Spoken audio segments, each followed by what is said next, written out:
नमस्कार दोस्तों, स्वागत है आपका मेरे चैनल पे। दोस्तों आज हम बात करेंगे चाइना की उस नीति के बारे में जिसके तहत वह भूटान के ऊपर कब्जा करना चाहता है और इसके थ्रू दोस्तों वह चिकन नेक को काट के और इंडिया के नॉर्थ ईस्ट स्टेट को भी इंडिया से अलग करने की तरफ देखता है। तो ऐसे में क्या है उसका प्लान, उसी के ऊपर बात करेंगे। चलिए दोस्तों शुरू करते हैं। दोस्तों अगर सूत्रों की माने तो चाइना की जो एक्सपेंशनिस्ट पॉलिसी है उसके तहत वह भूटान पर आंखें रखे हुए है और उसका एक अटेम्प्ट है कि इस पे कब्जा किया जाए और इससे दोस्तों हमारी चिकन स्नैक कॉरिडोर को खतरा पैदा हो सकता है। ये एक दोस्तों नैरो पैसेज है जो हमारी नॉर्थ ईस्ट स्टेट को इंडिया के साथ में अलग कर सकता है और इसके साथ में बांग्लादेश का बॉर्डर भी लगता है। और दोस्तों इसके अलावा ये भी है कि चाइना के द्वारा प्रो चाइना सेंटीमेंट क्रिएट किया जा रहा है भूटान के यूथ के अंदर और उनका ब्रेन वॉश भी किया जा रहा है। इसके अलावा दोस्तों कल ही चाइनीज मिलिट्री के हेलीकॉप्टर हमारे इंडिया के बॉर्डर के नजदीक आ गए, लद्दाख एरिया के नजदीक। और उसके पहले दोस्तों दोनों देशों के सोल्जर्स के अंदर झड़पें भी हो चुकी हैं। और दोस्तों जैसे ही ये हेलीकॉप्टर नजर आए उसके बाद इंडियन एयरफोर्स के सुखोई 30 ने उड़ान भरी और ये हेलीकॉप्टर भाग गए। दोस्तों रिपोर्ट की अगर माने तो इंडियन और चाइनीज आर्मी के पर्सनल आपस में क्लैश कर चुके हैं लद्दाख के पेंगोंग लेक के पास में।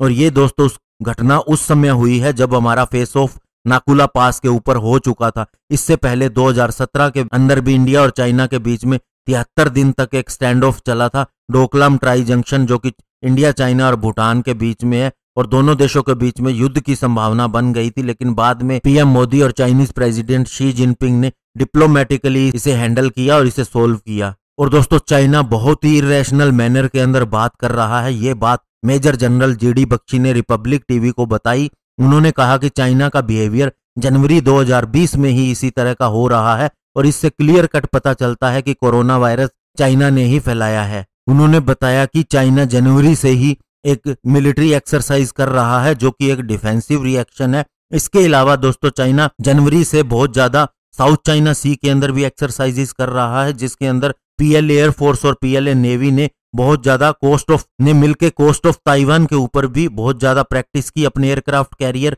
बैटल ग्रुप जिसके अंदर 2 डिस्ट्रॉयर भी शामिल है और 2 ब्रिगेड भी शामिल है और एक सप्लाई शिप भी शामिल है। इसके अलावा उन्होंने साउथ चाइना सी के अंदर वियतनाम की एक बोट को भी डुबो दिया था। इससे पता चलता है कि वे कितने एग्रेसिव होके काम कर रहे हैं और एक डिफेंसिव रिएक्शन भी दे रहे हैं जब उनके ऊपर यह इल्जाम लगाया जा रहा है कि कोरोना वायरस उन्होंने फैलाया है।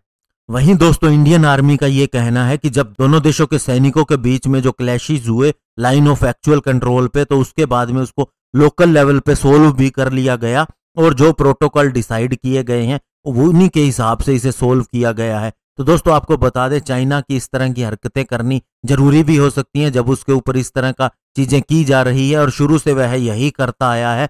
ऐसे में उसकी हिम्मत नहीं है किसी भी तरह की एग्रेसिव करने की, क्योंकि दोस्तों इस समय सभी देशों के अंदर चाइना के अगेंस्ट एक फीलिंग डेवलप हो रही है, वो इससे और ज्यादा बढ़ जाएगी। और जहां तक इंडिया की बात है तो इंडिया चाइना से बिल्कुल भी नहीं डरता और उसे हैंडल करने में सक्षम है और इससे पहले भी बहुत सी झड़पें होती रही हैं और बाद में उसे सोल्व कर लिया गया है और अब इंडिया पीछे हटने वाला नहीं है। तो ऐसे में दोस्तों लेकिन भूटान के ऊपर जरूर निगाह रखनी होगी, क्योंकि हमारी भूटान के साथ ऐसी पॉलिसी है कि हम उसे सुरक्षा प्रदान करेंगे किसी भी खतरे के समय में, और ऐसा हमने डोकलाम के टाइम पे भी किया है और अभी भी अगर ऐसा कुछ होता है तो हमें वो चीज करनी पड़ेगी और इसीलिए इंडिया इसको बहुत ही केयरफुली देख रहा है। धन्यवाद, जय हिंद।